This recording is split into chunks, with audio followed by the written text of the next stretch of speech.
As part of this course, it's very important that we learn how to import projects correctly, because a lot of these projects will be attached to the resources notes in the specific modules. So what we need to do is, for example, I've got a simple project that I have pasted to my desktop on my machine, and I've got Eclipse installed and set up correctly. So all you need to do is double click on Eclipse. That's going to open Eclipse. Because it's a Maven project, we need to just right mouse click in the workspace. We're going to select Import. We're going to select Maven, and we're going to select Existing Maven Projects. Then we're going to browse, and then we're going to select the relevant project that we want to import, and then make sure that this tick is selected, and it selects the POM file, which is what we need, and then we're just going to simply press Finish.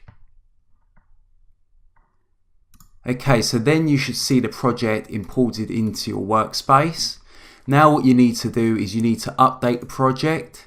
So one of the things that we can do, first of all, we can perform a project clean. Press OK. Then we simply right mouse click the main project package. We're going to go to Maven. We're going to go Update Project. We're going to go False Updates and Snapshots for releases, and then simply press OK. And what that will do in turn is that will download all the relevant files and dependencies into your project.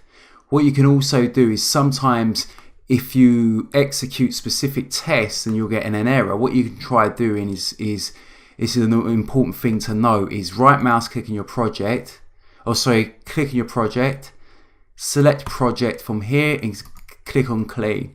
Just make sure that your project's cleaned, then update your project again, force the updates. Once it's done updating, try running your test cases again. Because sometimes you might get the odd exception here and there. You're trying to execute your test cases, everything's okay in your code, but you're getting the error. So sometimes when you're playing around with your code, always try to clean your project, update the project, and then execute in your test cases.